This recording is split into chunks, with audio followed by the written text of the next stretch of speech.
شائستہ تیزی سے ہاتھ چلا رہی تھی۔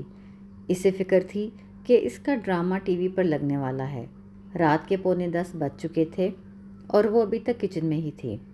برتن دھل چکے تھے اور کچن اس کی ملازمہ صاف کر کے جا چکی تھی۔ سب لوگ اپنا کھانا کھا کر اپنے کمروں میں جا چکے تھے۔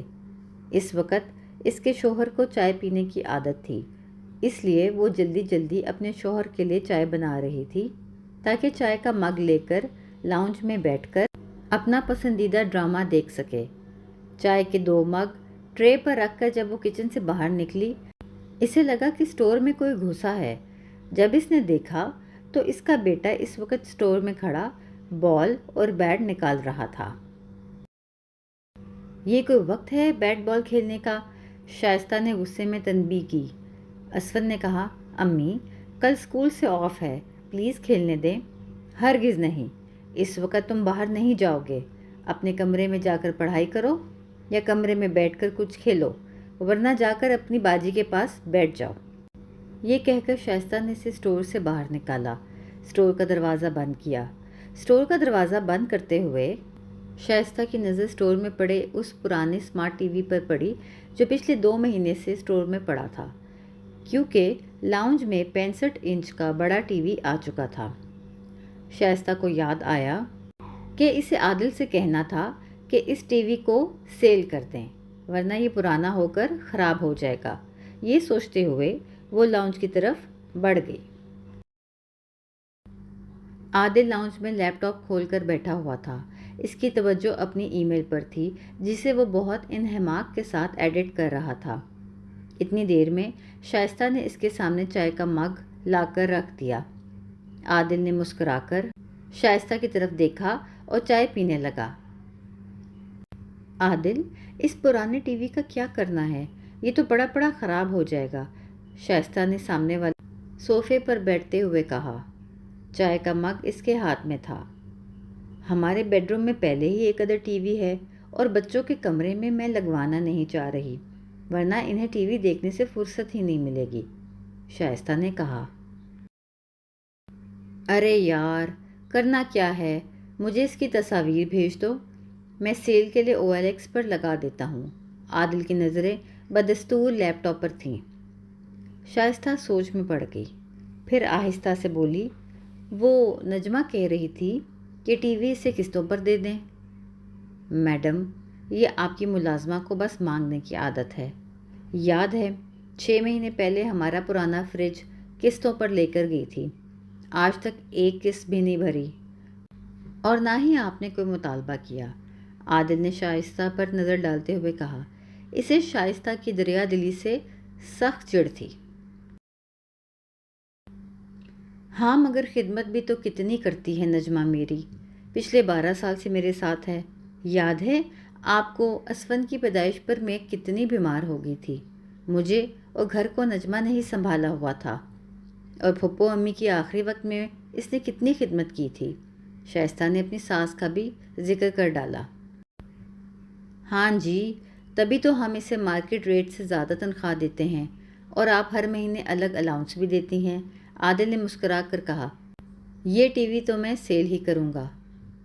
اچھا ٹھیک ہے، پھر میں آپ کو تصاویر بھیج دیتی ہوں، شائستہ نے ایک گہری سانس بھر کر کہا اور ریموٹ سے ٹی وی کی آواز تیز کر دی۔ عادل اس وقت میٹنگ روم میں اپنی آڈٹ ٹیم کے ساتھ بے حد مصروف تھا۔ وہ ایک ملٹی نیشنل کمپنی کے فائنانس ڈپارٹمنٹ کا ہیڈ تھا۔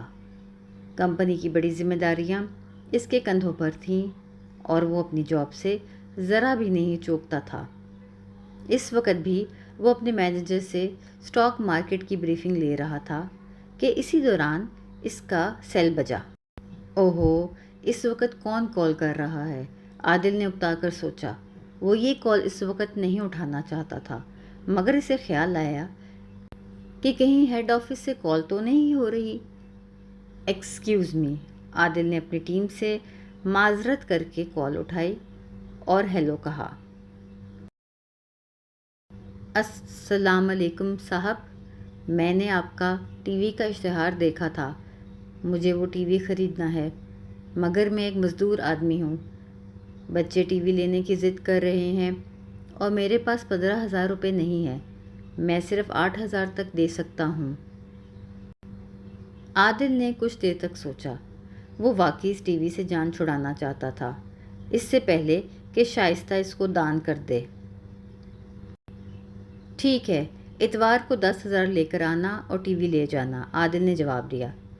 جی بہتر، دوسری طرف سے خوشی بھری آواز آئی۔ عادل نے فون کاٹ دیا اور اپنی توجہ واپس پریزنٹیشن کی طرف مرکوز کر دی۔ اتوار والے دن ٹھیک صبح 11 بجے وہ شخص عادل کے گیٹ پر کھڑا تھا۔ عادل نے گیٹ کھولا تو سامنے ایک شخص موجود تھا جس کا حلیہ بالکل مزدوروں جیسا تھا۔ کپڑے پھٹے پرانے تھے اور وہ ایک ٹانگ سے لنگڑا کر چل رہا تھا۔ اس نے 10,000 روپے عادل کے ہاتھ میں رکھے اور بولا، صاحب آپ کا بہت شکریہ، میں محنت مزدوری کرتا ہوں، میرے دونوں بچے اسکول جاتے ہیں، اسکول سے واپسی پر یہ ٹی وی ان کی تفریح کا ذریعہ بنے گا۔ یہ کہتے ہوئے اس نے خوشی خوشی ٹی وی اٹھایا اور لنگڑاتے ہوئے بائکیا پر ٹی وی سیٹ کرنے لگا۔ مگر عادل ایک گہری سوچ میں مصروف تھا۔ اس کے اندر جیسے عجیب سی کیفیت طاری تھی۔ ایسا کیا تھا عادل میں کہ اللہ نے اسے امیر گھر میں پیدا کیا؟ اس کے ماں باپ نے نہ صرف اسے پڑھا لکھا کر ایک بڑا افسر بنایا بلکہ جائیدادیں بھی بنا کر دیں۔ یہ اللہ کی تقسیم تھی اور عادل نے کبھی یہ نہ سوچا تھا کہ اللہ دینے والے ہاتھ کو کس قدر پسند کرتا ہے۔ وہ شخص ٹی وی لے کر بائکیا پر نکل چکا تھا۔ عادل نے فوراً اس کے نمبر پر کال ملائی۔ اس نے کچھ گھبرا کر فون اٹھایا۔ جی صاحب، عادل نے کہا، ٹی وی کا ایک اضافی ریموٹ رہ گیا ہے، وہ آ کر لے جائیں۔ ٹھیک 5 منٹ میں وہ شخص واپس گیٹ کے سامنے کھڑا تھا۔ عادل نے 10,000 روپے اس کے ہاتھ میں رکھ دیے اور بولا، یہ ٹی وی میری طرف سے آپ کے بچوں کے لیے تحفہ ہے۔ اس شخص کی آنکھوں میں آنسو آ گئے اور وہ بار بار عادل کا شکریہ ادا کر رہا تھا۔ عادل گیٹ بند کر کے گھر میں داخل ہوا تو آگے سے ہامتی کامتی شائستہ آئی۔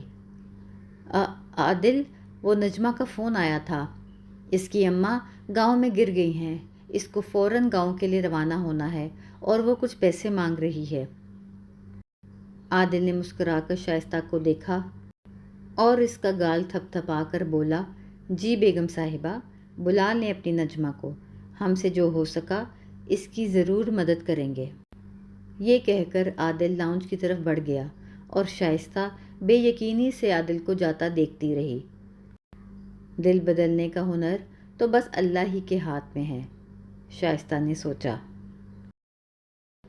ہمارے چینل کو ضرور فالو کریں، آپ کو بہت مزے کی کہانیاں سننے کو ملیں گی۔ شکریہ، اللہ حافظ۔